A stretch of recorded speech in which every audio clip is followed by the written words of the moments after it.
have a really interesting speaker today. We're really very fortunate. It's really hard for me to think of how to introduce him. How do you introduce someone who has been everywhere and done everything? Other than to say he's been everywhere and he's done everything.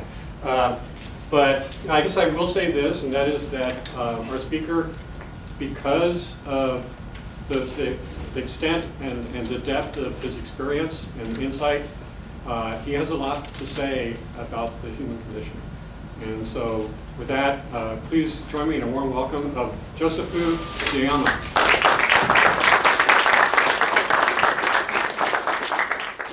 Hi guys, thanks for coming today. Can anybody guess what country I'm from? No, I wish. Viva Mexico. Not Mexico though. No? Any takers? Venezuela? No? Not even close. Not even close. Yes? Huh? Texas? That's a whole other country. No, not Texas. Japan. I'm from Japan. Born and raised in Japan.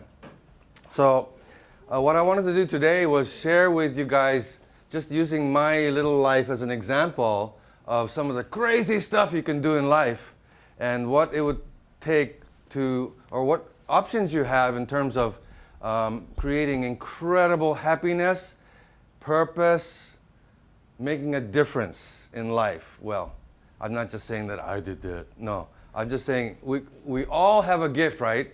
A unique gift. So I look at life like a game. To find out what that gift is somewhere within you, and then to be able to pursue that. It's not about money. And then live that life, that most unbelievable life. It's like a game, like how unbelievable can you make your life?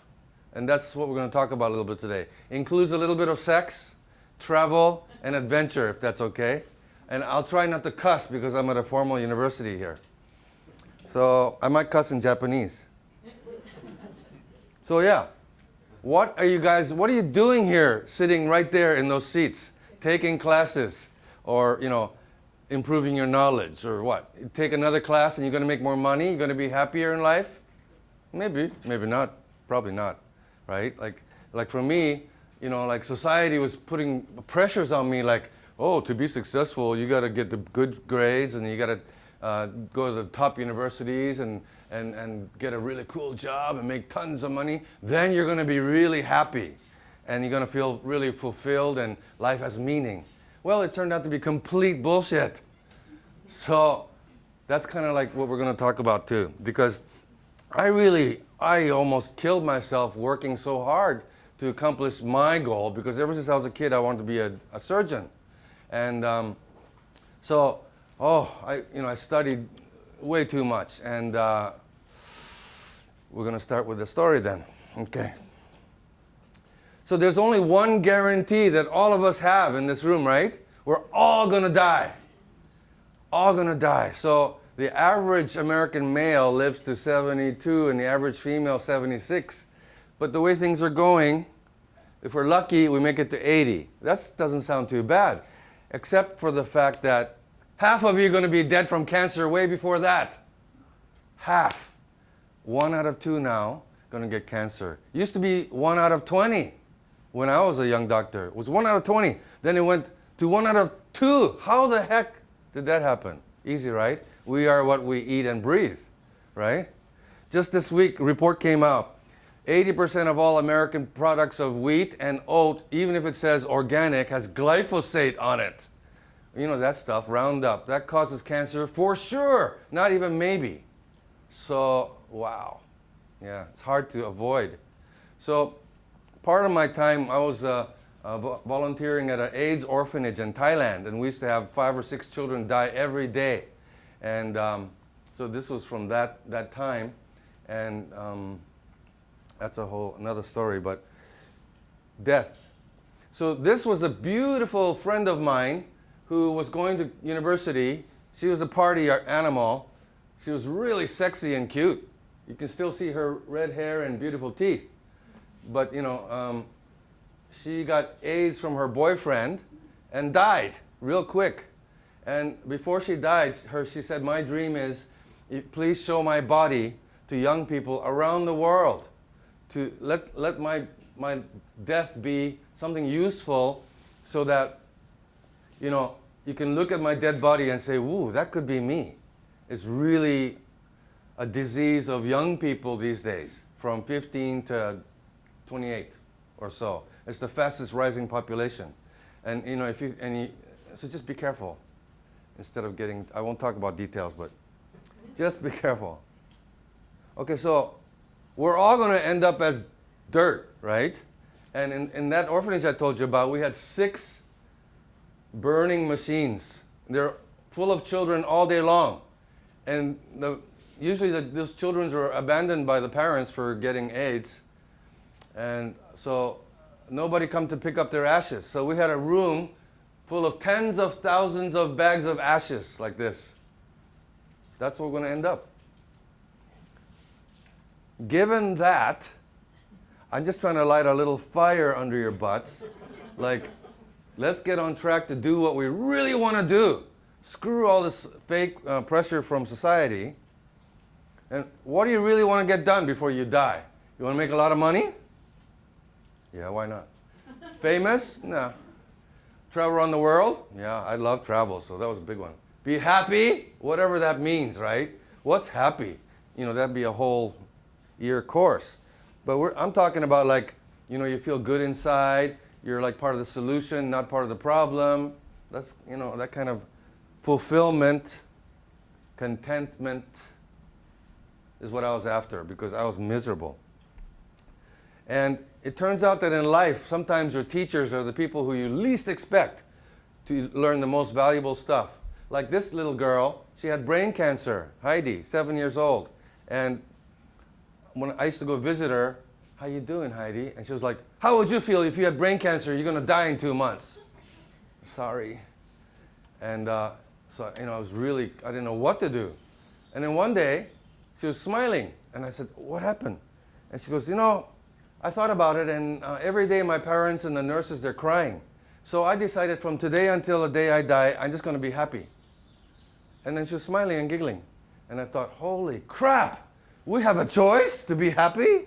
You can just decide to be happy. And I choose happiness. You can choose to be miserable too. There's a lot of those drama people all over the place, right? So, dreams and stuff. So, I reached my supposed goal. I was a plastic surgeon. I was a plastic surgeon to Playboy magazine. These women would come down and do anything to get free surgery. And oh, it was such a fake life. I was driving a Ferrari 308, red color, with my name on the back. I was disgusting. And I hated myself because it was all fake. And money was coming, and money was good. What am I going to do with it? And then the people I would meet are all fake. My friends were all fake. They were all financial advisors or, you know, supermodels who wanted me to take them out and buy them a BMW. So, yeah, it looks good like from the surface, but it was miserable inside. And then one day, I noticed that between the age of 18 and early 30s, 9 of my best friends had died. I mean, you know, we don't know, right? Today could be our last day. And, you know, you just hear about that. You don't take it seriously. But for me, I had 2 girlfriends in a row die while I was in college. One committed suicide, which I'll never forgive myself for that, right? And then the next one died in a plane crash. Who dies in a plane crash, right? So that messed me up for life. So money and fame did not make me happy. It's like society's promise was wrong. So number one, my friends were dying, and I thought, what's the use of living, working your ass off, and then you die? Like, wait a second, there's a lot more things I want to do in this life. I didn't get to do them, and die. And so I felt an urgency for my friends. Oh shit, they never got to do all this fun stuff in life. My best friend who died left behind 3 little boys. It was terrible. Oh, and he died from prescription medications because he had pain in his back. And he went to 3 different doctors, got 3 different pain pills, took them all, stopped breathing. So yeah, so my friends died, and then I thought, well, maybe I should get a checkup. You know, doctors don't like to get checkups, but I went to check up scripts, and the cardiologist said, I will risk my reputation that you'll be dead within a year, he said to me.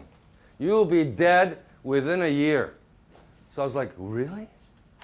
So that was like the greatest gift, because I'm like, well, screw this then, I quit. And I just quit. And then I got a notebook out, and I wrote 100 things I wanted to do before I croaked, because that's 100%, right? You're going to croak. So like a race. How many dreams can I make come true? How many things I wanted could I do?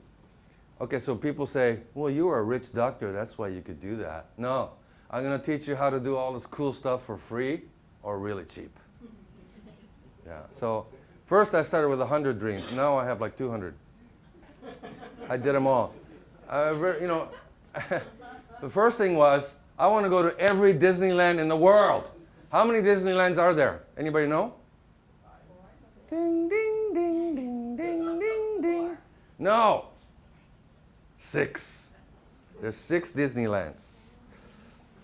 Okay, so, and then I want to go to at least 100 countries, cool places. But I didn't want to just be a tourist. And this is what I recommend. Whenever you go somewhere, especially in the day of internet, you can research all kinds of stuff. How can you leave the place with an authentic experience, which is on the selfish side, but more importantly, how can you contribute to that local community as a way of thanking that wonderful experience? So I would try to find stuff to do. I'm going to show you some examples. And also, wherever I go, I try to do like locals. So when I went to the pyramids, for example, you know, all the tourists are going by bus, blah, blah, blah. No, I rented a camel from a local guy and bought this thing, and I wanted to be like Lawrence of Arabia. And this is a cemetery. So I was like, and then the guide was like, okay, you can go. And I said, I want to climb here, I want to climb. He goes, no, no, you cannot climb. So I climbed it, of course, because I like to get in trouble. And the coolest part was, and this wouldn't have happened if I didn't have enough balls to climb it, the Egyptian police came on camels. Beep, beep. And I was like, yes, hi. No, no, okay, okay, I'm coming down. So I came down and, you know, do the real Egyptian experience. And so then okay, but the worst part, who's ridden a camel here? The worst part is when you get off. Yeah, because they go boom, and you go boom, wah.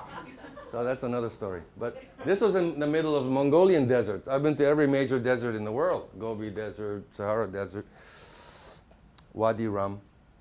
Okay, so when I travel, I always try to learn the history a little bit. Really important. Because, this is an example. I wanted to go to Harbin, China, way in the north, and the world-renowned winter festival. They make palaces and slides out of ice. It's all ice. Incredible. But my Chinese friends said to me, Joseph, I know you don't look Japanese, but never say that you're Japanese, please. I said, why? And I looked up the history. Holy crap. During the war, the Japanese military came, and they would find pregnant girls, slice them open and dump bacteria in them while they were still living, and inject people with all kinds of bacteria and see how it responded and stuff. And some of the family members of the tortures that they did are still alive. So they hate Japanese. So, you know, it's pertinent kind of history to know the history of where you're going. Okay, so Mongolia. When I was in Mongolia, I thought, oh, what's going on in Mongolia? Oh my God, there's 10,000 children living under the streets in the manholes. Why? Okay, again, history, because Russia was helping Mongolia with industry and money. And when Russia folded, there was nothing left for Mongolia, so all people were unemployed and the kids would be left out on the streets. And the kids are really pissed off at adults. If an adult tried to go in here, they would kill you, literally. There's only one man allowed to go in there, and he was a Catholic priest from Philippines. And I thought, oh my, this guy is brave as hell. I couldn't do that. And what could I possibly do to help all those kids? So that priest talked the local government into giving him an old building, and they fixed it up real nice. And so he got like 200 kids out of there, tried to put them in school. And I said, Father, is there anything I could do? And he goes, no, and he was almost crying, and he goes, I can't believe this. I convinced the local schools to take them next week, but we don't have any pencils, erasers, notebooks. How can we send them to school with nothing? And I said, that's your major problem? You know, I went to the flea market, and for $50, I bought 150 notebooks and everything. I brought them back in 2 bags. And then Father dropped to his knees and said, thank you, God, you know. Prayers are answered like that. So, good example. It's not about a bunch of money or anything. It's like find the need and fill it kind of thing. And, you know, a lot of these NGOs, NPOs, they throw money at people, and almost always it's not really doing much good. Ask them what they need, and usually the solution is kind of easy. So these are some of the orphans. They were too little to live in the... So they're eating while they're pooping at the same time. I just thought that was so cute. So I go to orphanages around the world. Whenever I travel, I try to do magic and you know, puppets and whatever I can do to make them laugh. So for example, a couple weeks ago I was in La Paz, and I went to the Ciudad de Niños and Niñas, like 200 orphans, and I did magic show, you know. And it makes you laugh, makes them laugh, and makes them very happy. Yeah. So, okay, so this is a really good example also. This is Jack. Jack had advanced HIV/AIDS. The viruses were already in the brain. Treatment doesn't work. And so he was end-stage AIDS. He could barely walk. He'd fall down when he's walking. And I was at the orphanage, and I looked at Jack. He was often alone, and I said, Jack, you have any dreams? He goes, yes, my dream is to go to the ocean. Ocean's only 10 minutes away, but nobody ever took him.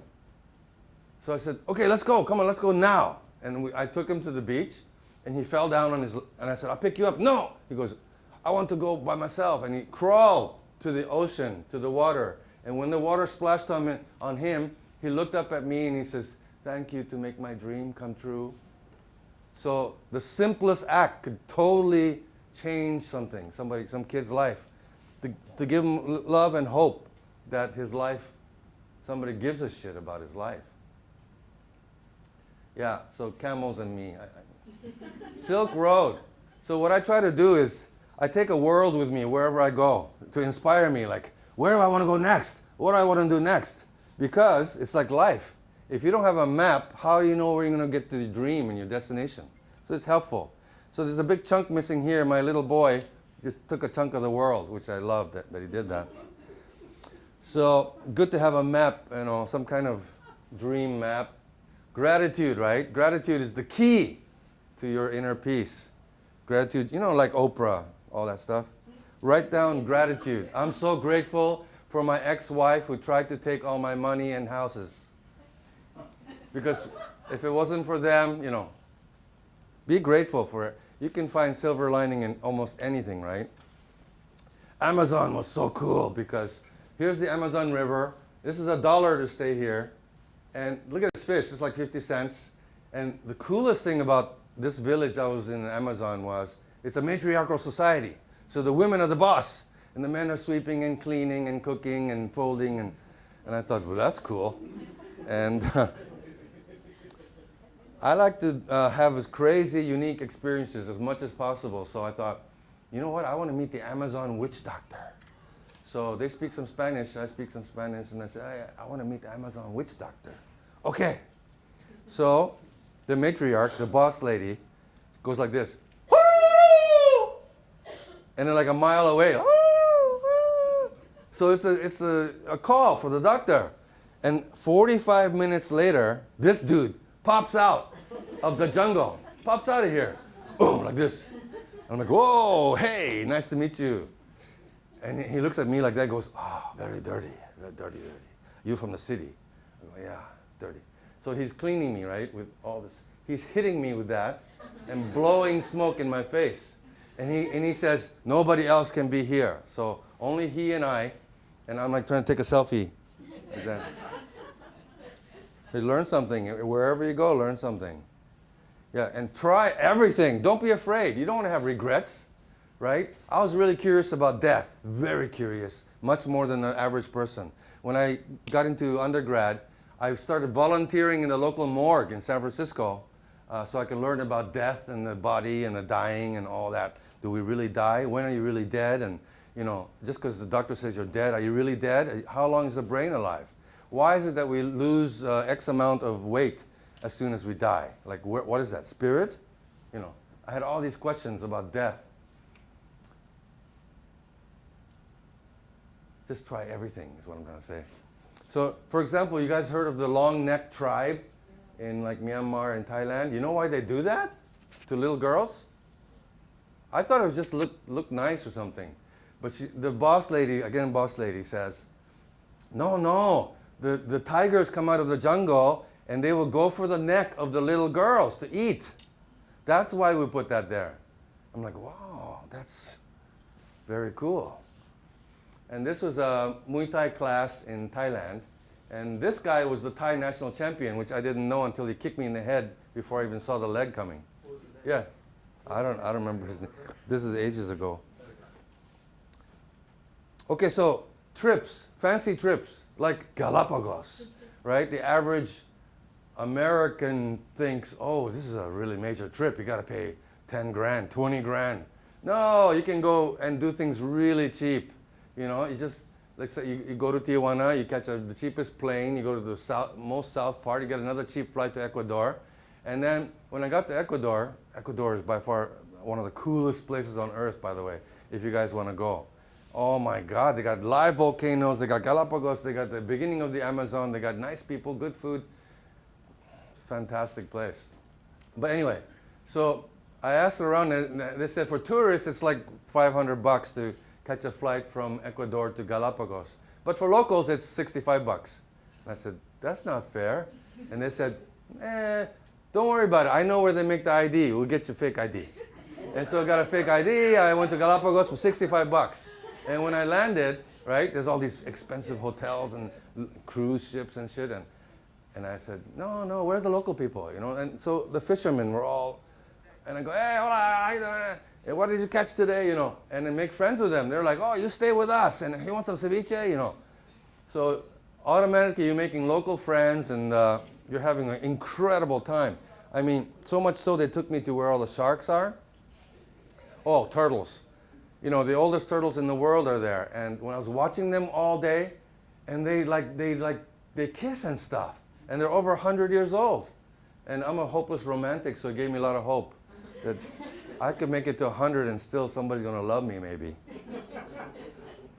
So yeah. So I said, isn't there some place with all the sharks? Oh yeah, we take you there. So the fisherman took me there, and he goes, go ahead, jump in. I go, jump in? It's okay?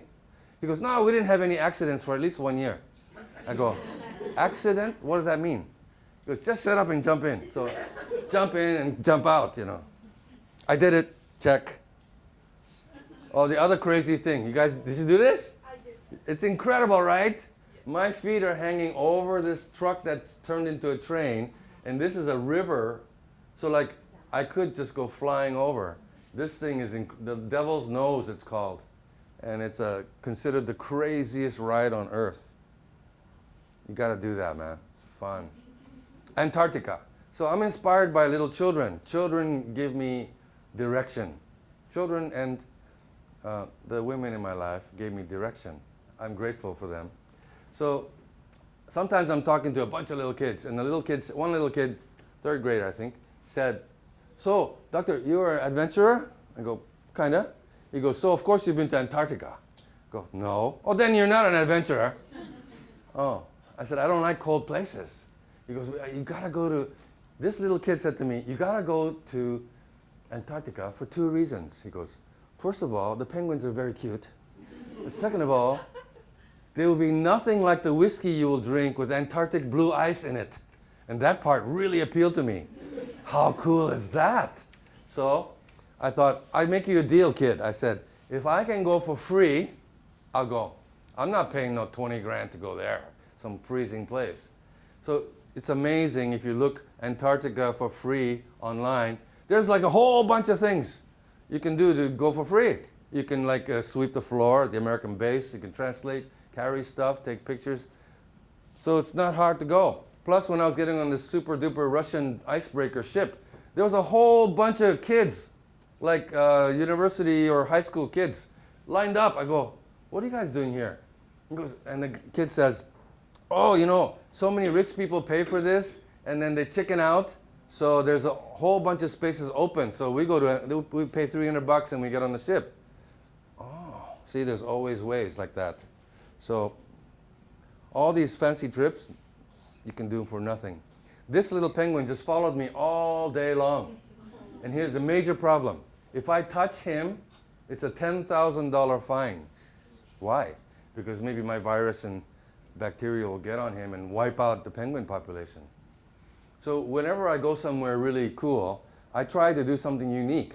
So in this case, I tried to set a Guinness World Record.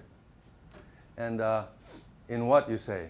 So it doesn't matter what, but golf is, I tried to be the first human being to play golf on all 7 continents. So I filled out all the application and sent it to them, and they wrote back and they said, nice try, but there's no championship golf course in Antarctica, so we cannot approve it. But I'm the only guy that played golf on all 7 continents.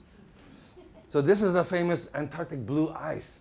And the pictures don't do justice because, you know, tens of thousands of years of crushing down creates this indescribable blue. And this is what, unfortunately, I couldn't go in there, risk my life to get a piece of ice for my whiskey, but it was fun anyway. So after you've been to all the continents, over 100 countries, and did all this stuff, where do you want to go? I thought, where do I go? You go to space. What else is there, right? So I thought, okay, space, cheap. And there's this company called spaceadventures.com. And they hire this one specialized rocket jet called MiG-29 Foxbat and with the Russian Air Force. And they take you up to the edge of the atmosphere where you have relative weightlessness and you can see the curvature of the Earth and stuff. And it was like 30 grand. Well, I'm a cheapskate. I'm not going to pay 30 grand. So at the time, I was living in Taiwan. So I thought, first of all, I need to get to Moscow. So I took a train. Took a train all through China, through Mongolia, and across Siberia. And it was, you know, Russians, they drink vodka all day long in the train. And they also get so drunk, they just pee on the carpet and stuff. Oh. Anyway, that's a whole new story. So when I got to Moscow, I went to these people, and I went in September. It's already snowing in Moscow. So I figured, oh, the number one customers are Japanese, Chinese, Malaysian, rich businessmen. They paid the 35 grand. Because for that price, you get a Russian prostitute peeing on your face, if you like. I think that's the one that Trump got, the program. Anyway, so I went to them and I said, you have any customers? No, yet. I said, I give you $1,500. And they said, fuck out, you know, get out. Okay, take the money and walk out. And they came running after me. Okay, going to space for $1,500. So I went. And it was like this thing. Look at that. It's 2 missiles put on a MiG jet. It goes at 3.5 Mach. You guys know what Mach is, right? Speed of sound. And also like 7 Gs of force. And this is at a Russian secret Air Force base. So to get in here, they put me in the trunk. And they said, you get in the trunk, you be quiet. No camera. No camera? You know, come on. I go, okay, no camera, okay. They didn't know what that meant. And so this was before cell phone days, so I bought the thinnest camera possible and was like right here. And then when the thing took off and was going straight up into the sky, I didn't realize that even a little metal thing could hurt so much because it's like 7 times like a big guy pushing with his thumb on your ribs. Yeah, and it looks kind of like this when you get there. You can see the kind of a dirty atmosphere. It was kind of brownish and it's like yuck. You know, we forget that any pollution we cause, we think, oh, it's blowing away, it's blowing away. But we live in a glass bubble. Nothing that we ever made, all the toxic stuff we ever made is still with us, and we're breathing it. Which brings me to an interesting website, Air Quality Index, AQI. You can check anywhere, anytime, how much pollution, both 2.5 particle and 10 micron particles. And it's really interesting to see how it is. Okay, yeah, so after you go to space, every country I wanted to go and all this, where to go? I wanted to go inside of me, and like my spiritual. I wasn't very good, or I didn't understand very much about spiritual or how to think about peace, love, and compassion. I was very compassionate, but especially growing up in Japan, I was really curious, like, what is it like to be a monk? You know, that would be kind of cool. And so a series of things happened. It turned out to be really tricky to become a monk.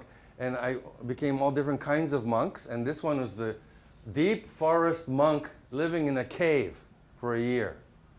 So no talking unless it's talking time. You eat once a day. So I learned a bunch of things because as a Western trained physician, surgeon, you know, a lot of stuff that I learned turned out to be completely false.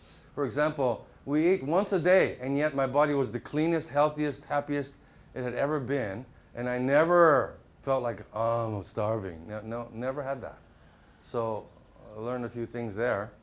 And also, the importance of quiet time for us. I mean really quiet time. Like all of us have what I call the mind monkey in our head. It's like going off on its own. What about this? What about that? You screwed it up here. You're going to screw it up again. Forget it. Don't try it. No. You know, all this stuff is talking to us, right? So if you don't do it already, please learn some basic meditation. You can take free classes. You can even study online on YouTube really easy. Vipassana. Vipassana is not religious, really simple, just awareness of your breath. And before you know it, you learn how to quiet that monkey in your brain. And you get to meet yourself for the first time. It's like, wow, that's who I am without all that chattering shit in my head. So it's a priceless technique, and you could even do it for 30 seconds or 1 minute if you're stressed out anywhere. So highly, highly recommend you do some kind of meditation. Oh, the other things I learned was like how, you know, like Darwin, right? Theory of evolution, and this head monk would just say, you sit down here and you close your eyes and you hear that? I go, I hear the wind. No. He says, there is a 2-meter king cobra just to the right of you in the grass. And I go, what? How do you know that? He goes, listen. And you learn to listen between the sound of the grass. Like, would be a big snake, and would be a little black garden snake, and you learn how to listen for snakes. And I thought, wow, us humans, right? We don't really need to use the hearing too much in the city life and stuff, but we have this capacity to improve our perceptions and our senses when needed, and you can train it. So cool, right? So I also had some people to meet. I wanted to play golf with Tiger. You know, you guys heard of the 6 degrees of separation? I thought, oh, that's bullshit. What do you mean you could meet anybody you want within 6 people? So I tried it on some people. I said, okay, I want to meet the princess of Bhutan. I want to meet Tiger and play golf with him, and blah, blah, blah. I just threw out some stuff. And, you know, I give talks all over the place. And then one time I said, yeah. So they said, oh, doctor, what else you got going? I go, oh, I'd like to meet the Prince of Bhutan and get invited for free, because it's $300 a day just to go there to Bhutan. And they said, well, didn't you graduate Stanford? Yeah. He goes, well, your classmate is the Princess of Bhutan, Princess Wanchak. And here's, I'll get you her email. That was like 1 degree of separation. And Tiger, same thing, because he played at golf at Stanford. So the coach just called him up. That's it. So you never know. Now, who knows who this lady is? Oh man, she's the coolest human being on earth. Jane Goodall. She's the single most coolest human being on earth, period. You guys gotta know about her because she's gonna die soon. She's like 88. And so in the 60s, she got really famous with research on chimpanzees. Everybody thought chimpanzees are just stupid apes. They don't. And she was like, no, they're very intelligent. Like we can do pretty much what a human can do. They can make tools and stuff, and she proved it. So she revolutionized thinking about chimps in the 60s. And then in the last couple of decades, she's changing the world through roots and shoots. Roots and shoots. She said, you know what? It's too late for adults. I'm not going to waste my time influencing adults to make this world cleaner and better because it's not, look what we did. We messed it up already. So she says, the children, I got to get to the children. So Roots and Shoots now has over 100 million kids membership, and they're in over 100 countries, and they teach kids everything from recycling and growing this and that and about the air, and it's wonderful, man. So the kids are going to the adults and saying, hey, you didn't recycle this properly, Dad, you know, causing trouble. So I was wondering, how can I meet her and get to know her? One day, I get a call from Paris, and it's an old friend from Paris. She says, it's your birthday next week, right? Yeah. She goes, come to Paris, let's have fun. I go, well, I'm not going to waste money flying to Paris, come on. And she says, I tell you what, I'm going to treat you. You fly to Paris, just trust me. So I flew to Paris, and then she takes me to some building. There's police all over the place. And then what happened was, I was one of the, I became one of the commenters at some kind of forum that she was leading, and the President Sarkozy of France was there and stuff.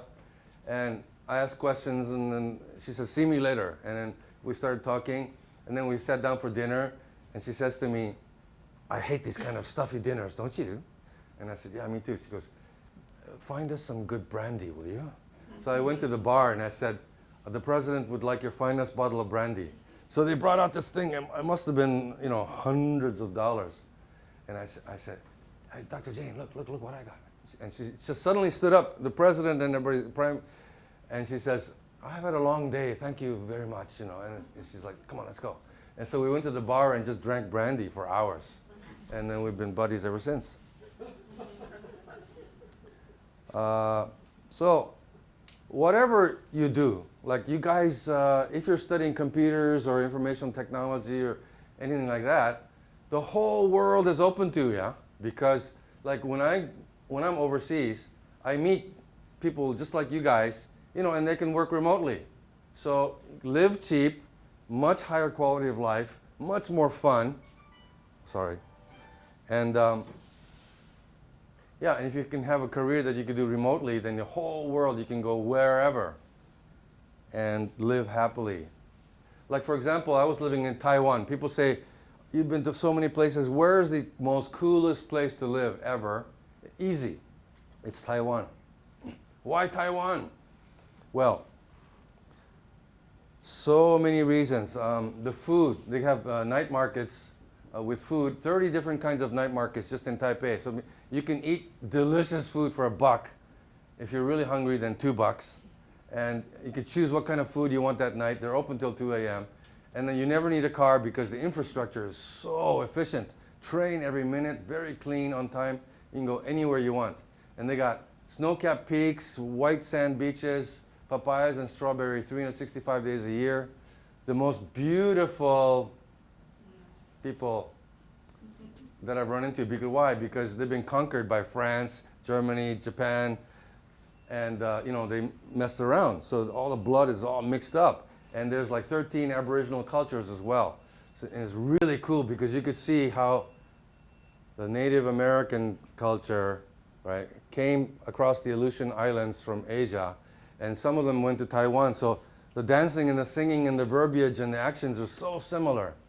So you can see like history live. So being a doctor, right, I would do stuff like free clinics and whatever you can do. It doesn't matter what it is. I'll give you just another example, like orphanages in Cambodia. I was involved with trying to find and rescue, if possible, and incarcerate the perpetrators of sexual trafficking.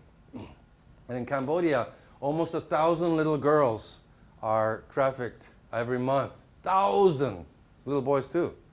And so we created 2 large orphanages where we try to rescue as much as possible, and then start educational programs for the mothers, instructing them never to sell your daughters, because they were desperate. You know, they got no money, no food. Usually the husbands ran away. They got 5 kids. You know, they'll sell the girls and keep the boys. And so we would go in there and assure them that we will get them rice, soap, we'll put their kids in school, and basic needs. try to get that going and stuff.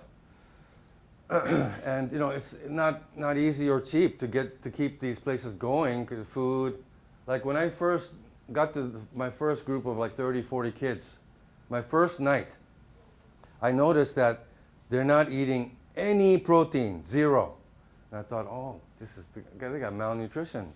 And then when it got dark, the kids brought buckets out. I go, what are they doing? And the lights were on. And what they would do is they catch all the bugs that are flying near the light, and then they boil them all, and then they eat that for protein.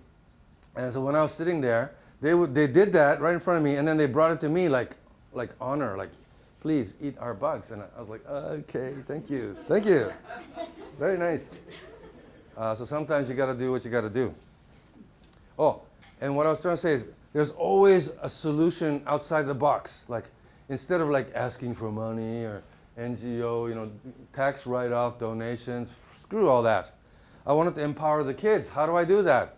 So I had this really cool girlfriend, ex-girlfriend, and what we did was we started programs teaching them how to make these bracelets. And so the little kids after school would make 1 or 2 bracelets a day and have hundreds of bracelets after a month. And then they would sell them to tourists for $1 each. And that kept the orphanages going, automatic, sustainable system. And then, so something so simple like this, kept all these kids' lives going. And then, if you look online, I wanted to take them to the next level, which is get them laptops. How do you do that? Well, there's an organization called labdo.org.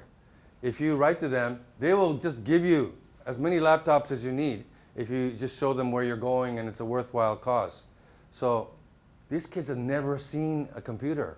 So can you imagine the first computer, and then in a USB we put in like BBC World or something cool, educational. They'd never seen sea animals like a whale. So never been to zoo, of course. So you put that in, and the whale is like, and they're like, wow! Oh, it's incredible, priceless, So all of us can do something like that. And it doesn't have to be so far away either. You can go right across the border if it's not closed. So yeah, hugs, your love. And you can imagine, you give them love, you get love 100 times back, and you feel rich.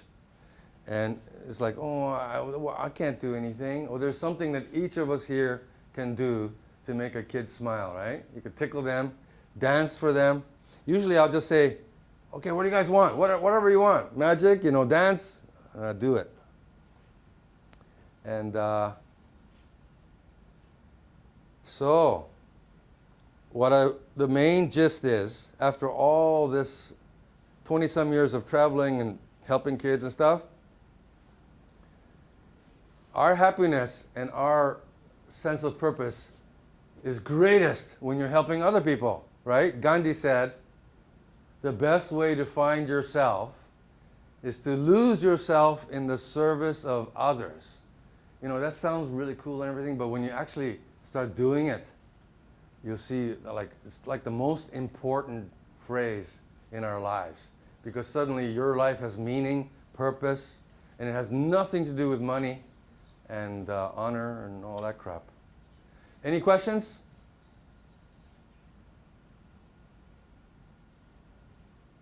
Feel free to ask questions. Yes?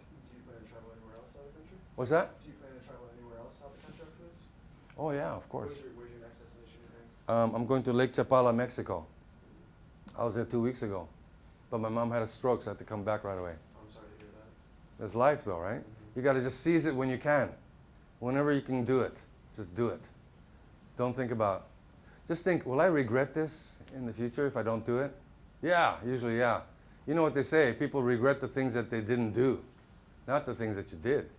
And life is nothing but a collection of experiences and lessons, right? It's okay to totally screw up, man. I think it's the most valuable thing is to make mistakes and screw up, because we learn much more, right, when we actually screw up. Yes, hi. Any regrets No. about, do you regret you didn't do it sooner? No, I think the timing was just right. Yeah, because of my dead friends and because I was told I'm going to die, I had an urgency. like a real, like a fire under my butt, like go, go, go, go, go. And now I'm all chilled out. But before I was like not, I was gonna do those things. Yeah, for my friends. Do you have advice about if you have family, how to? Take them with you. I know. Yeah. I did. Really late in life, I had a little tiny boy. He's 3 now. But between the age of 1 and 2.5, he'd been to 12 countries. And he remembers the things that happened because we take him all over the place. And, you know, it's free until 3 years old, or 2.5, or whatever it is. Yeah. When you got the fake ID, do you travel by plane or by boat to Dalai? Plane, of course. Oh, wow. Yeah. When do you do it? Like, what year was it? What? What year did you do it? Maybe 10 years ago, something like that. Oh, okay. Hi. What is your job now to fund your travels? Oh, I've been retired for 23 years. No job. Just help kids, especially abandoned kids. Like, for example, right now, this little girl. Her father gave her and the mother AIDS, and the mother died, and then they deported her because they were in Taiwan. So she's alone now in the Philippines. So I found somebody to help look after her, and nobody gives a shit about her. You know, girls like that, or these girls. These girls were living on top of a giant mountain of garbage mountain in Manila. And there was a whole bunch of kids I found up there naked, digging in the garbage for food. That was about 12 years ago. And now I send them money every month so they can go to school and stuff. So that's kind of my job, but it's, you know, it's not really a job.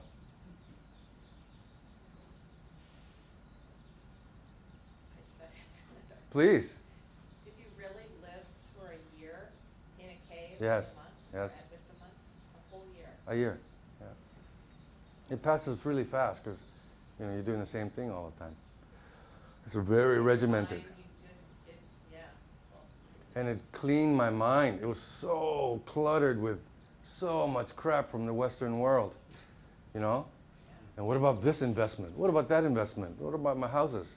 How about my ex-wives? You know, all this stuff. So it's nice to get it all cleaned out.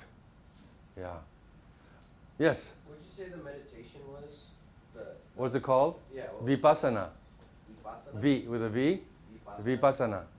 And it's the most common meditation. You can go to 10 days free vacation. It's all free, all over the world, anywhere they have it. The closest one to here is near Palm Springs. I did that too. But you can learn, it's really easy. You can learn on YouTube. Very easy, super useful, anytime. So, you know, people wonder like, how can I retire at 30 something? And the answer was easy, because if you look at the American stock market, it's been averaging 5 to 7% for the last 100 years, and the last few decades is more like 4 or 5%. So then you calculate how much money you need a month to live. In San Diego, it's some kind of crazy number, ridiculous. Because in Taiwan, I was living like a king with a big apartment with a balcony over the ocean, free Wi-Fi and cable channel, and hot water springs with restaurants below me, and living like a king. And I was spending $300 a month to live a glorious life. So in San Diego, you'd need 10 grand a month to live a glorious life. You can't even have a glorious life here. It's all fake. You know what I mean? It's fake. What are you going to do? Go out and drink in one of those fancy, schmancy bars? It doesn't give you anything on the soul. Soul sucking, yeah? So, really recommend going overseas, man. All of you. And even if you don't have a remote job, you can teach English like this. Like Taipei is called high pay Taipei, because the pay is really good and the cost of living is really low. It's the world's largest Canadian expat society, like 30,000 Canadians, and thousands of young Americans who go, see what's happening, and then they never leave. They just stay, because it's so perfect. As close to the perfect world that you ever find. No crime either. So, so getting back to like, how much do I need to live, right? How much food do you really need, right? And how much, like, if you're in San Diego, you can't even do it because car insurance, car payment, rent, and then school loans, holy shit. You're not even moving forward, you're just going backwards, right? You're going backwards in life. Sucks. That was terrible. So I came up with a figure, whatever it was. Let's say $2,000 a month. That's way more than I ever needed because I spend most of my money helping kids. So I only need $300-400 a month to live and eat and go places. And so if the market's averaging 5%, then how much do you need to get $2,000 a month for the rest of your life? Ding, ding, ding, ding. It's like $400,000. So $400,000? Yeah, figure out a way to get less than that, $300,000, and do a little bit riskier investment, 7%, 9%. Suddenly, you're getting money for the rest of your life in some nice place. Like I go to India 2 months out of the year. You know, I live in an ashram and I make a donation of $3 a day, which includes 3 gigantic meals, free yoga lessons, and I'm living in a huge room at this gorgeous organic ashram on the Arabian Sea. $3 a day is all I need to live a most amazing life in India, for example. So options abound, you know. Don't just get stuck in this shitty town. Yes? How many languages do you have? 7. But, you know, languages, if you don't practice, it gets really rusty. So, you know, for the last 10 years, I've been speaking Chinese. 讲中文可以啊. So, then everything else is like, goes to shit. And then you gotta, like when I was in Mexico 2 weeks ago, it's like, and the Chinese comes out. I go, oh shit, you know. Do you speak traditional or Mandarin? Mandarin. Mandarin? Yeah. And some Taiwanese too. And I'm fluent in Japanese. Yes? Have you been married? 4 times. 4 times. Yeah, that's one area of life that I sucked. But you know what? I can only get better, right? Another good motto, never give up, man. A lot of times, right, I'm sure all of you know this, like, I'm never going out with somebody again. That sucked. That was horrible. Holy shit. And because of my situation, every one of my exes took me to court. And even one, the British one, model, got in the court and said, Your Honor, I know where he hides all his money and all his offshore investments. And Your Honor says, let me get this straight. So you married this guy, he took you around the world for 1 year, first class, you went to 30 countries, he bought you a condo in the south of Spain, and now you're trying to get more money out of him? Get the hell out of my court! I was like, yeah, there is justice. So, yeah. Would you have done your earlier, like college and early career years, would you have done those differently if you could do them over? Yes. What would you have done? I mean, I liked how it turned out because I enjoyed having the medical background and everything. However, that was way too much work because I'm lazy. I like to just skim along and just get by. So I would have probably majored in business and partied with all the other guys or something. Even law school. That's only 3 years post-grad. I had to go 16 years to become a plastic surgeon. That was hard.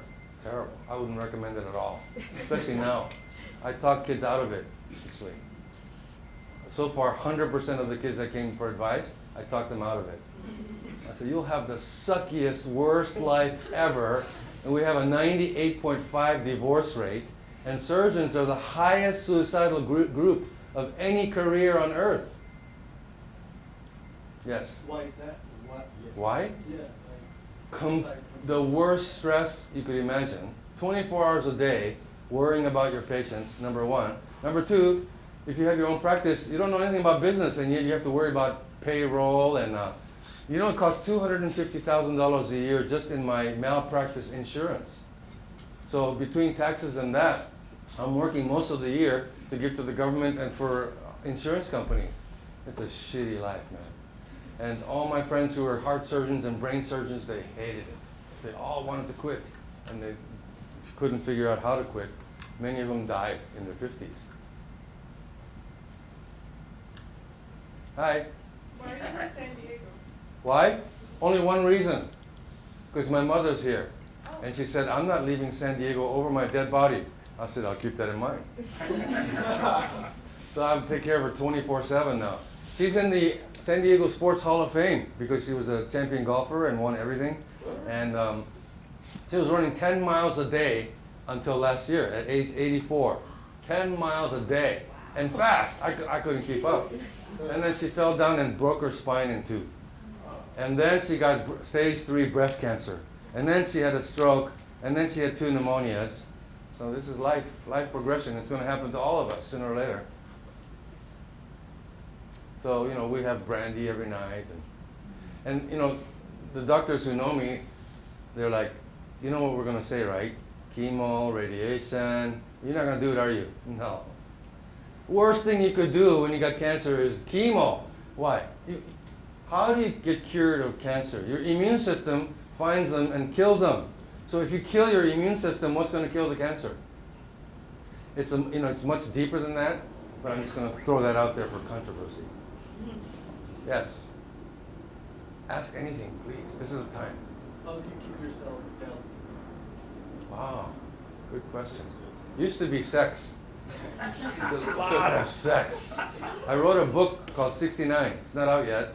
But all the different kinds of sex that I've had.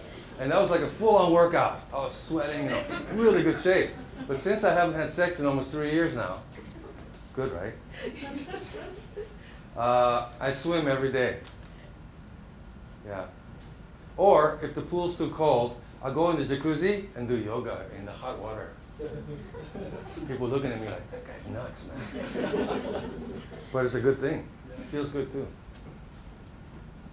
Yes. Ask away. Anything, don't be afraid. This is it. I'm the guy that probably can answer those crazy questions that you're afraid to ask. Yes. What's your favorite food? Food? Yeah. I'm good with, I'm on a seafood diet. So if I see the food, I'll eat it. Pretty much. However, who can guess what this is? No, it's not a pregnancy test. Oh, blood diabetes, Huh? like a diabetes, like a blood. No, this is a Geiger counter. So I'm on the United Nations panel for nuclear affairs. And last year I was in Chernobyl and Fukushima with many Geiger counters to monitor like what's really going on and is anybody doing anything. Because they spent $3 billion on the Chernobyl covering it in cement, and then the billions in Fukushima with the ice wall and all the stuff that's not working. And I'll throw this out to you. Where in the world do you think is the most radioactive fish in the world? Russia, Alaska. San Diego. Don't say that. San Diego has the world's most radioactive fish. Never eat local fish. So I went to Costco with this, and I wanted to check it out. I'm going to buy a fish. So I go like this, and the thing's going beep, beep, beep, beep, beep. And of course, all the mamas that are going to buy the fish are like, what's going on? Oh, this is radioactive. And a manager came running. Sir, do we have a problem? I go, you got a huge problem. All the fish here is radioactive, look. And people are like, what? But I'll say this, they changed the fish immediately. No more fish that says Pacific Ocean. Always read the label. It'll say Sri Lanka, it'll say Davao, Philippines. No more Pacific Ocean. So be careful, don't eat that. Jeez. Yes? Do you eat guinea pig? Do I what? Do you eat the guinea pig when you went to like Ecuador or Peru? Do I eat what? Guinea pigs. What is that? Yeah, the guinea pigs, like the big hamsters. Oh yeah! Oh, I got a whole story about that. So we flew to Arequipa, Peru, and it's like 15,000 feet, right? I'm like, again, when I got there, and we were going to do a cleft lip and palate volunteer surgery for the indigenous. And doctors were like, give him some tea. I thought, tea? That's not going to help me. And I drank the tea. I was like, oh, I feel good. I had another cup. Oh, I feel really good. What is this? Coca leaf tea. And I said, is this legal? Oh, yeah, we've been drinking for 1,000 years. So I went to the shop and bought 2 suitcases full of this stuff. And I got arrested in Mexico City and put in jail. But that's another story. So when we arrived, they're like, oh, American doctors, hey, come on, we'll take you for a special dinner. So we walk through the mud and go to the shop, and the shop owner comes down and goes, flashlight for you. I go, I don't need a flashlight. No, you have a flashlight. Come, come. And they open the door, shine the flashlight. There's like 1,000 little eyes looking at me. Like, what the heck is this? It's so cute. Little hamsters. They say, you choose one. Choose one for what? I'm not Richard Gere. So, they don't get that. So they eat that. Oh no, the cute little hamsters. And then they fry the whole thing, and then the hamster's like this. Here you go, doctor. Ah, thank you. It was like that bug in Cambodia. I went to a wedding in Cambodia with my ex-vegan girlfriend, and it was a really like countryside wedding. Sit down and thank you. And they bought the stuff, and it looked like chicken, but not really. So I said, what does this look like to you? She goes, that's cat. Because she's a cat rescuer. She goes, that's cat. And they're all looking at me like, good, huh? I'm like, oh, delicious. You know, you got to do what you got to do. Yeah. It's like that time, first time I went to Turkey. You know, you go to Turkish bath because you do those things, and the big guy comes and he whacks you and he scrubs you down, and you're almost bleeding, and you got to take a poop, and go to the toilet, and there's no toilet paper. So I'm like, excuse me, no toilet paper. They said, use your hand. Oh. Use my hand. You know, that was a long time ago before. I'm totally used to it now. And, you know, especially like in India, you know, left hand is for wiping your ass, right hand is eat. Try not to confuse. So lots of fun things when you travel and, you know, experience life to the fullest. Yeah. Yes, sir. What do you think about pharmaceutical companies? So my cousin is the director for pharmaceutical acquisitions at the FDA. They're scum of the earth, you know. Anything for profit. And I have so many stories. I could go deep into how things work, and it's not good, yeah. Oh, very interesting documentaries you probably saw online on YouTube, how Rockefeller in the 1920s and those guys that were running the world they decided together, because they owned the big pharma of that time, they said, let's make sure that we have a few diseases that we don't cure, we just maintain the disease, like diabetes, cancer, high blood pressure, heart attack, right? That's how they make all the money, is they keep you on it forever. What a scam. When there's cures for all this stuff, when you go to Africa or Asia, people are cured of it. Now look at marijuana as the perfect example. You know why marijuana was ranked as like a heroin and a horrible drug and all this? You'll never believe why. Because hemp is a plant that's much more useful than cotton or polyester. I think it was DuPont that got the patent, and they wanted to squash the use of hemp. So they did that, and they villainized marijuana. But there's nothing so amazing, as you guys probably heard. But the research now finally coming in, real research, like from Spain. They can take THC in a petri dish full of cancer cells. It will kill the cancer cells, most cancers. Fantastic. So like in my mother's case, she's 84 years old. I've got her on at least 11 or 12 different kinds of weed and CBD. So, you know, and of course I have everywhere I have ready to go. Here you go, Mom. Oh, it feels good. I like this medicine. Yes? So there was a study that was just publicized a few weeks ago that found that I think it's in Great Britain, that heavy users of marijuana had a much higher risk of psychosis and schizophrenia. So there is a link to young people's developing brains and the mental health issues. So I think that's something people need to keep in mind as well.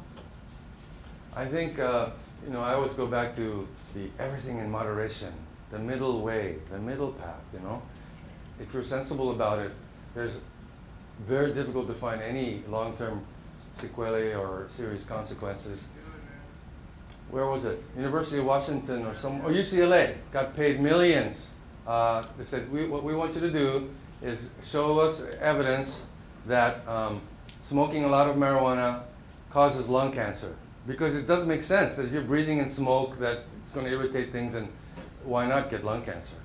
So apparently, I just saw this, they couldn't prove that. And then of course there's the other argument, show us one death from marijuana toxicity. Yeah, I can believe that if you go overboard, or there have been occasions when I found batches of marijuana laced with all kinds of weird crap that sent my friends and myself into psychosis and absolute craziness.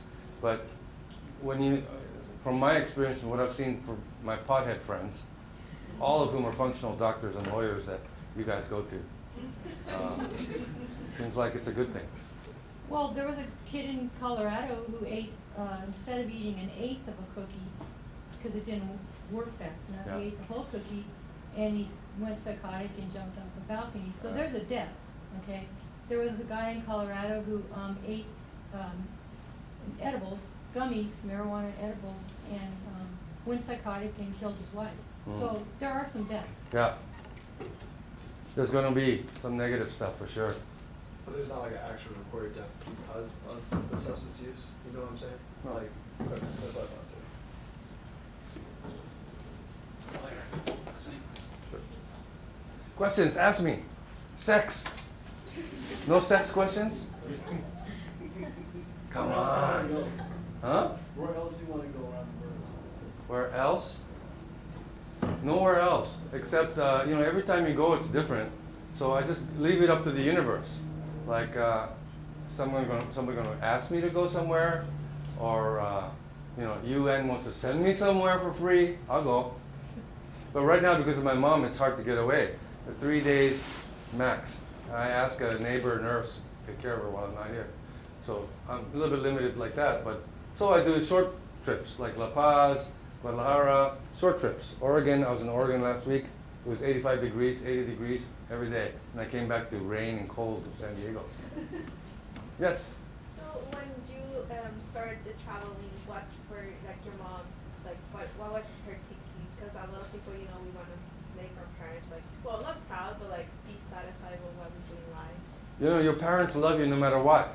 So if you're pursuing something, your passion, or trying to figure out stuff, or doing something crazy, they're going to love you and just say, just enjoy yourself, honey.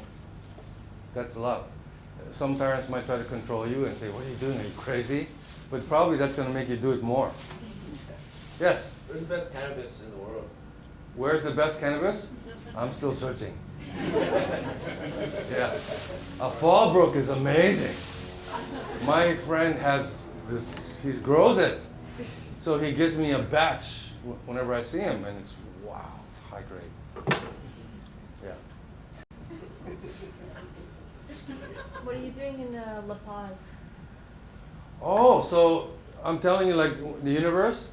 I was at a function where one of my best friends is a Tibetan nun. This really cool lady, good friends of theirs. And she was giving a talk. And there at this Rancho Santa Fe fancy place, there was this cool looking Eurasian woman. I'm Eurasian, I'm Italian, French, Japanese. So I thought, oh, I gotta meet her, she's really cool. I started to talk to her, and she's Chinese Mexican, grew up in La Paz. And she says, oh, I have an eco resort on the ocean. I'd like to invite you. I'm there, hello, thank you. So yeah, so I stayed at her eco resort, trying all the different tequilas and marijuanas, and enjoying the lovely fish directly from there. And then I met a bunch of marine biologists because that's like the #1 marine biology place on Earth. Jacques Cousteau, maybe you guys don't even know Jacques Cousteau. He said it's the aquarium of the world, the most well-preserved variety of fishes and marine mammals ever. So you can see dolphins and whales all over the place. It's an incredible place. I love it. However, the cartel murders had been really bad until recently. Now it's apparently back down. So, you know, you gotta just keep on top of it. Don't be afraid when America issues level 4 warnings, don't go there, you'll get killed. No, that's bullshit. You just don't go where the locals tell you don't go. That's all. All over the world. Well, it's a couple times. I did get kidnapped and tortured by soldiers. But these bad things happen when you least expect it, because I'm usually prepared. I carry a taser wherever I go. I carry chopsticks, pencils, you know, I go, ah! Like that. And even though I've been kidnapped and tortured and stuff, the closest to death I ever got, other than the plane crash, was in a toilet in Seattle. I went to the toilet, I opened up the door, and there was a drug addict on the ground with 2 needles on the floor, big needles. And he went nuts when I saw him. He grabbed the needles, I'll kill you, motherfucker, and he chased me all over the toilet, trying to stab both sides of my neck. Big guy, man. I'm like, oh, I don't want to die like this. This is no, not happening. So I quickly locked myself in the toilet and screamed for help. Help! And finally some people came in and called the cops and took him down. But, oh, that's the closest I ever came to getting killed. So America, you know, not, sometimes you're ignorant when you travel. You can't keep track of everything. So I went to Syria a few years ago. And I met a bunch of Japanese people, which is really cool. And they said, you want to go to party? Yeah, let's go party. We're dancing and all this. And I also have, some things are good to get, such as student ID card. There's one called International Student ID card. So when you travel, like all museums are free. You know, there's stuff like that. Just take advantage of the fact that you're a student. And I also have a media card, which you can get. You just write like 3 or 4 articles. You send it into this agency in London, and they issue you a media card. So with this media card, I can go to any rock concert, sports game, anywhere on Earth. So I've been to Super Bowl, a US Open, everything free, because I'm media, hey. So, and then I was in Syria, partying it up like that, and they said, yeah, it's terrible what's happening to the media. And I said, what are you talking about? They said, well, don't you know there's a war breaking out, and the local government is tracking down any foreign media and assassinating them because they don't want things reported that they're doing. Then I whipped out my media card. I said, you mean like this? And they're like, holy shit, you better get the hell out of here now. So I had to get out of Syria really quick. Questions? Yes? Where do you find that tea at? The what? The tea. Tea. Yeah, I want the tea. Oh, I didn't finish the tea story. So the coca leaf tea, I think it used to be legal in America. Maybe it still is, I don't know. But I bought that in Peru, where it's everywhere. You can buy it. Coca leaf tea. It might be legal in America, I don't know. But when on the way back from Lima, Peru, you know, we stopped in Mexico City, and you have to put the suitcases down, and the guy was like, so, what's in there? And I was all scruffy looking, yeah? And I said, well, I'm a surgeon, and he was like, yeah, all right. And then he goes, so what's in there? I said, some gifts, tea, and he goes, uh-huh. And he opens up one thing, and then he pushes the red button underneath. And all these cops come running and tackle me to the ground and drag me to their airport jail. I've been to many airport jails, by the way. Oh, one time in Tibet, this is funny. So I was there with my Japanese girlfriend in Lhasa, Tibet. And I noticed that there's some no uniform Chinese secret police following me.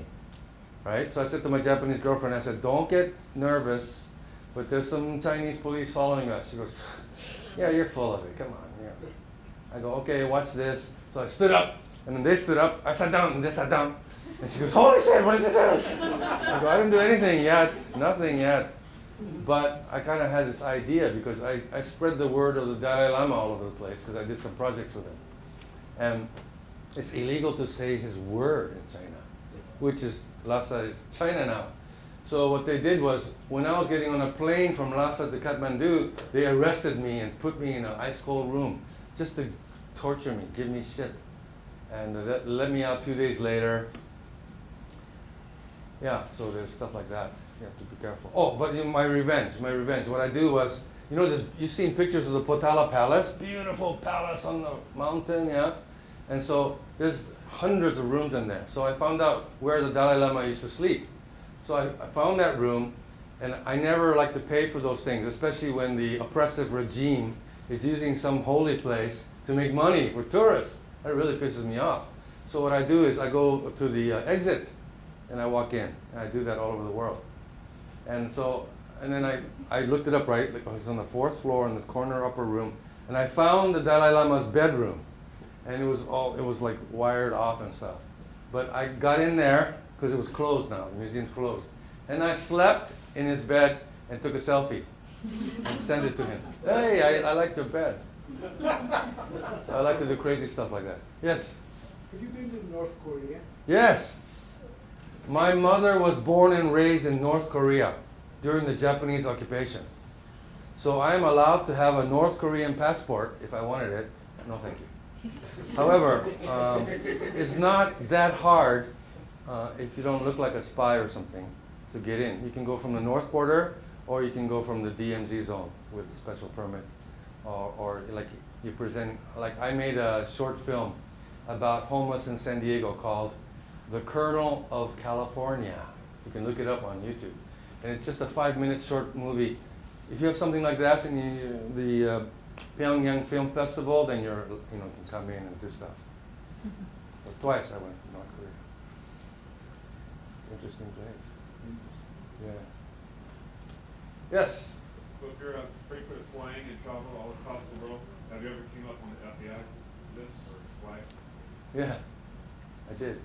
But that's another whole different story. The most famous serial murdering people of America case, because they got convicted, multiple life sentences, without a body. They were my patients. I operated on both of them, mother and son team. And so what happened was, I was the next potential victim. They would befriend somebody, like with money or something, and then they would kill them, and then they would have all the paperwork signed over like I gave them my property. And they would make millions of dollars killing people all over the world. And so I ended up on the cover of the New York Times that the FBI were looking for me because I was on vacation to see my dad in the Grand Cayman. And I was there on the cover of the New York Times. And he's like, you better call the FBI. Yeah. Yeah. I'm also on the, I'm proud to say I'm on the Chinese government shit list. They have this list of people, and I'm on there. This is great. Plus, I have several passports, so I'll just change passports wherever I go. And they say, wait a second, with the technology, you guys are into the technology. These days, you scan the chip, and it tells you exactly where you've been, when, how long, and all that. Well, that pisses me off. So I microwave that passport. And none of my chips in the passports work. They scan it and go, doesn't work, doesn't work. I go, yeah, I don't know why.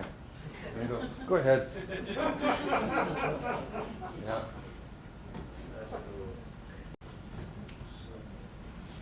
Where would you want to settle down? Oh, I don't know. No idea.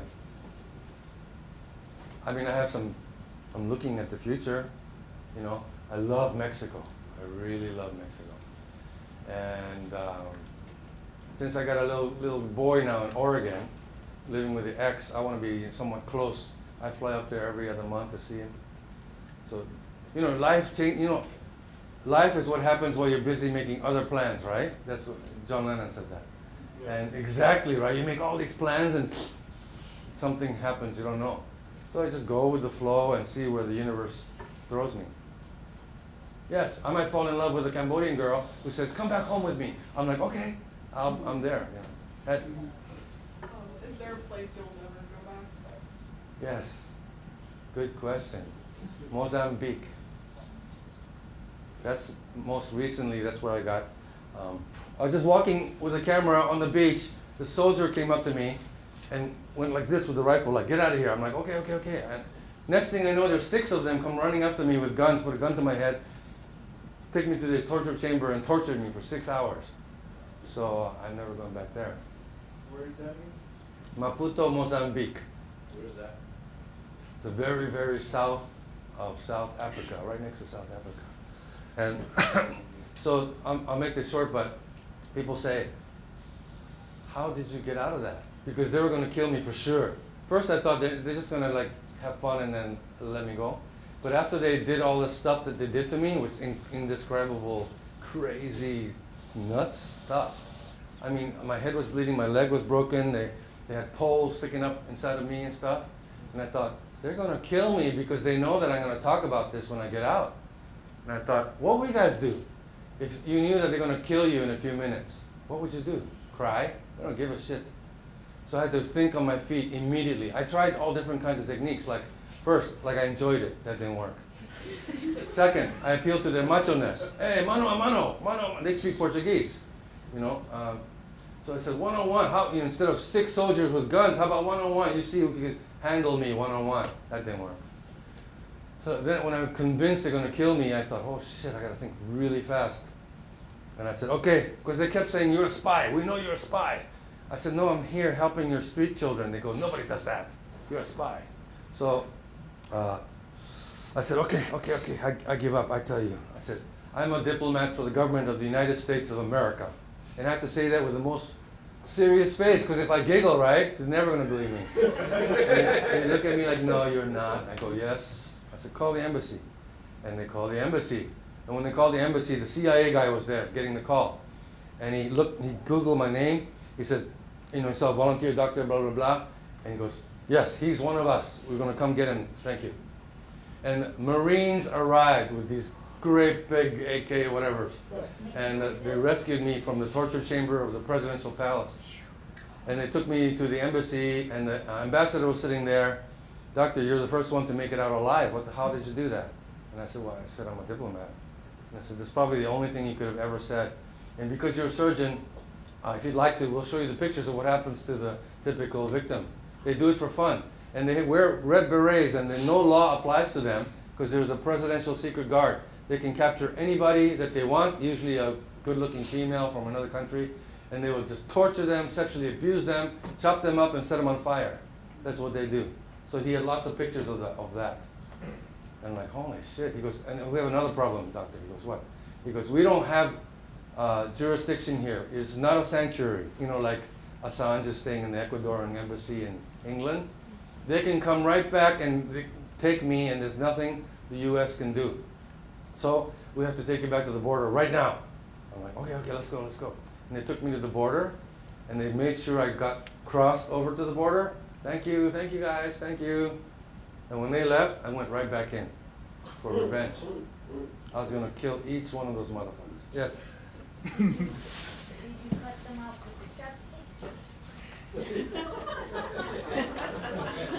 If it was one-on-one, maybe I had a chance with a chopstick, but they all had guns pointing at my head, so I couldn't do anything. Plus I was naked. They took my clothes.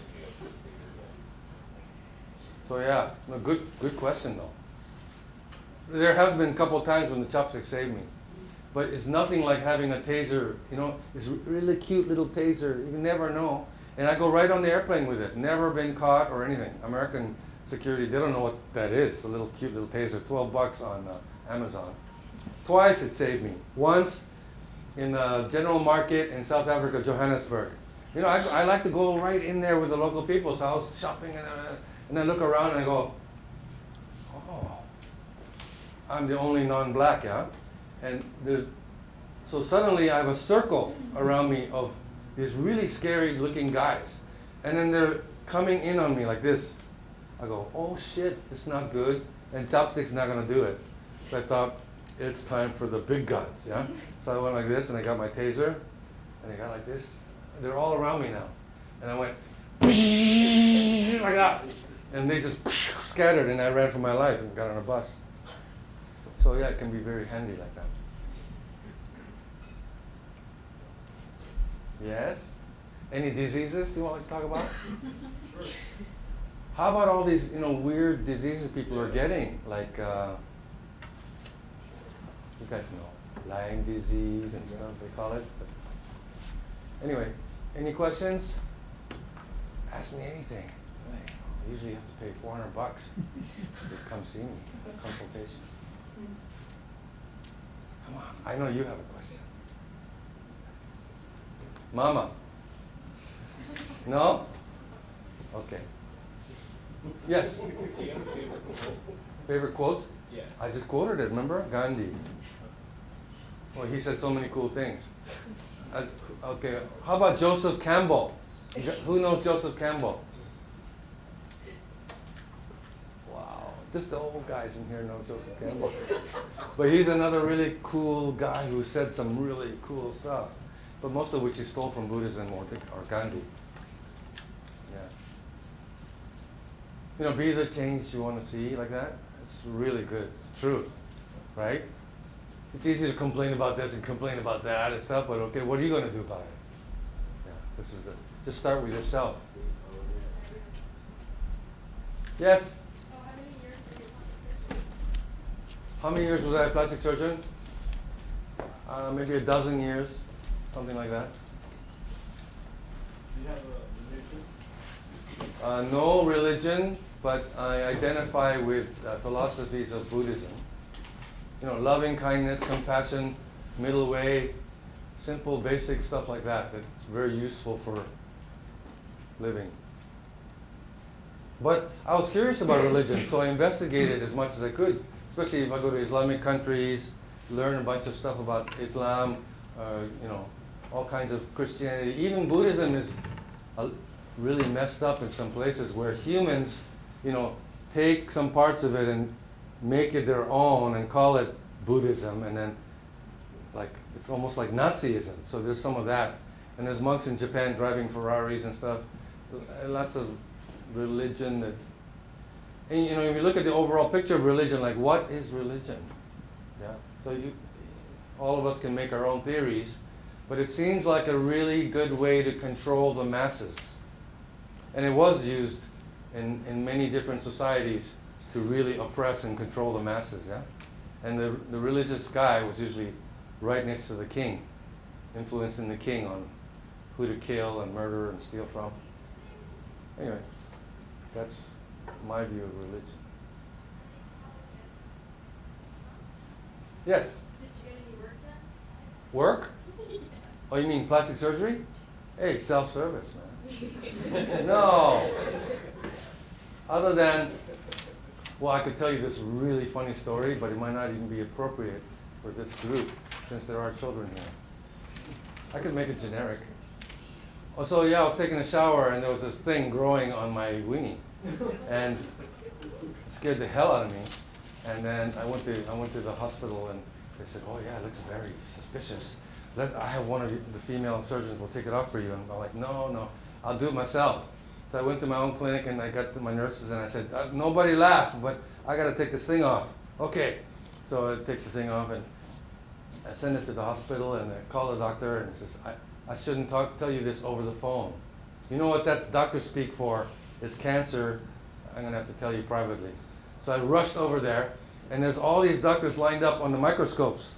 And he goes, take a look. This is so cool. Can we use it for the conference? I'm like, as long as you don't put my face or name on it.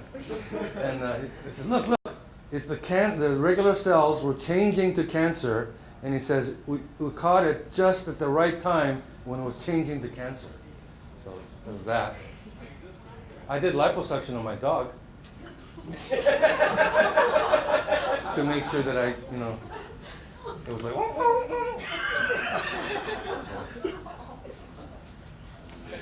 I like going out of the box and ruffling feathers, creating trouble, causing trouble.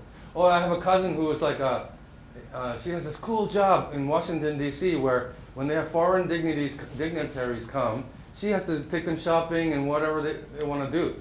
So she has privileges to the White House. So when I went there, this was before Obama. And she's like, oh, and this is the room, and this is the Clintons' bedroom. And I said, so Hillary slept on that bed? Yes. So I was like, woo! And jumped all over the bed and took selfies. I like doing crazy stuff like that. Yes? Have you slept with any celebrities? Wow.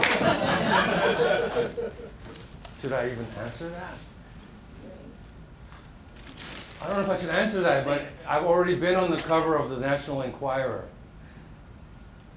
So, however, I can say that this lovely girlfriend that I had became a very famous comedian.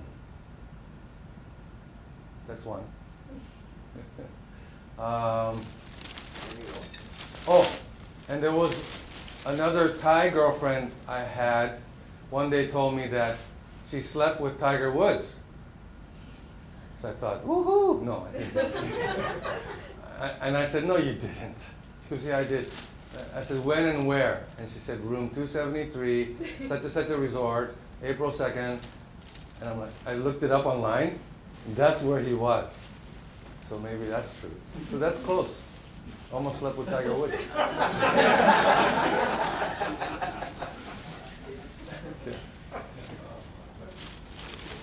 Hey, that's a great question. Nobody ever asked me that. But if you want the X-rated version of my adventures, then you guys can invite me. We'll go drink or something. Like that's what happened to USD. You know, they're very Catholic, super white place. And I just let them have it. You know, just, I swear, I cussed and everything. Because I'm never coming back again, right?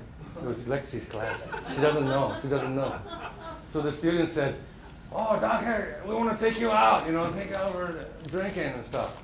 So they took me out, and then they get more stories. Yeah. Bye-bye. Anything else? I hope I helped you a little bit with my experiences. You know, life is pretty short. Go for it. Yeah. Hey. Do you have social media where we can follow your adventures? You can go to my Facebook. Okay. Boom, boom, boom. Or you could email me. Or you could put my name in YouTube. There's a bunch of talks on there.